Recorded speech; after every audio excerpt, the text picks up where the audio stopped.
చెప్పేసి లిస్టులకు పేరెక్కిన తర్వాత ఎమ్మెల్యే మారితే లిస్టు మారుతుంది, మళ్ళీ ఎమ్మెల్యే మారితే మళ్ళీ లిస్టు మారుతుంది.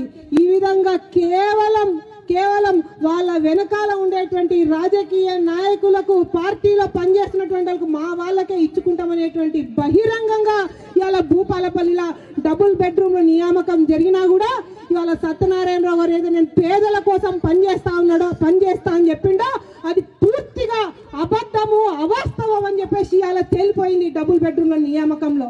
ఎందుకంటే కేవలము కాంగ్రెస్ పార్టీ కార్యకర్తలకే ఇస్తాము అనేటువంటి విధంగా ఇవాళ నియామకాలు జరిగినాయి.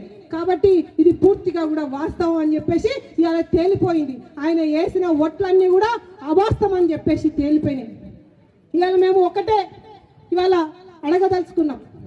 ఇవాళ భూపాలపల్లిలో ఏదైతే సింగరేణి బిఎంఎస్ ఉందో ఇవాళ సింగరేణి మొత్తం కూడా అప్పుల ఊబిలో, అంటే సింగరేణి ఇవ్వాల్సినటువంటి బకాయిలు ఏవైతే ఉన్నాయో మన రాష్ట్రానికి 50,000 కోట్లకు మించినటువంటి రూపాయలు ఇంకా సింగరేణి మన రాష్ట్ర ప్రభుత్వానికి ఇవ్వాల్సినటువంటి అవసరం ఉన్నది.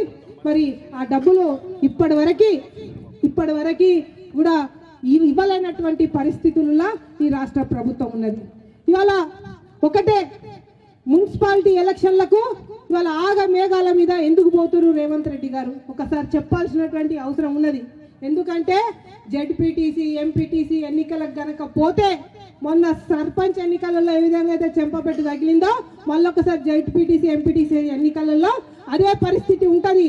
ఎందుకంటే రైతులకు రుణమాఫీ చేయలేదు, రైతులకు సన్న వడ్లకు బోనస్ ఇయ్యలేదు, రైతులకి ఏదైతే ఇవాళ 5 ఎకరాల లోపు 5 రైతులకు ఏదైతే భూమికి ఇవ్వాల్సినటువంటి డబ్బులు ఏదైతే ఉన్నాయో, రైతు బీమా ఏదైతే ఉన్నాయో అవి కూడా ఇయ్యలేదు.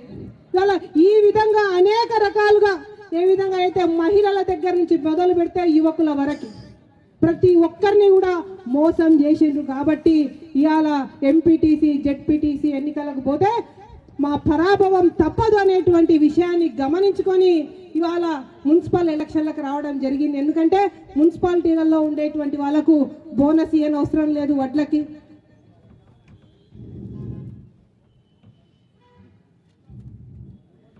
ఎవరికైతే మున్సిపాలిటీలో ఉండేటువంటి వాళ్ళకి ఎవరికి కూడా రైతు బీమా కానివ్వండి, రైతు భరోసా కానివ్వండి, ఏది కూడా ఇవ్వాల్సినటువంటి అవసరం ఉండదు. కాబట్టి వాళ్ళ మున్సిపల్ ఎలక్షన్లకి పోయిండు.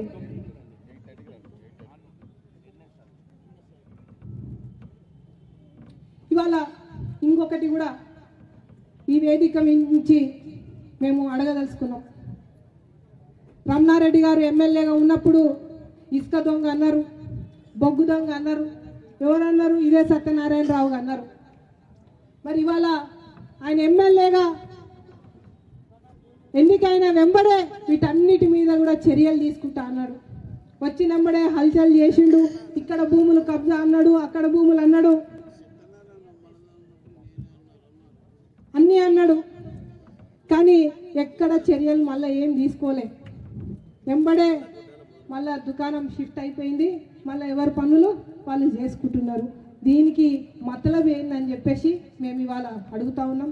ఈ విధంగా చెప్పుకుంటా పోతుంటే ఇవాళ భూపాలపల్లి గోస నిజంగా కూడా ఎంత చెప్పినా కూడా ఇంకా ఉంటూనే ఉంటుంది. ఎందుకంటే ముఖ్య అతిథులు రామచంద్రరావు గారు ఇంకా రామచంద్రరావు గారు మాట్లాడాలి. కాబట్టి ఈ సందర్భాన్ని ఇంతటితో ముగించుకుంటూ భూపాలపల్లి ప్రజలకందరికీ ఒకటే విజ్ఞప్తి చేస్తూ ఉన్నాము. ఈ మున్సిపాలిటీలలో ఖచ్చితంగా భారతీయ జనతా పార్టీ అభ్యర్థుల్ని ఈసారి ఆదరించి అత్యధిక మెజారిటీతో గెలిపించండి. మున్సిపాలిటీలో ఖచ్చితంగా మీ వాయిస్గా ఇలా ప్రజల గొంతుకగా మా పార్టీ కార్యకర్తలు నిలబడి ప్రజల కోసం కొట్లాడతారనేటువంటి హామీ ఇస్తూ ధన్యవాదాలు తెలుపుతా ఉన్నాం.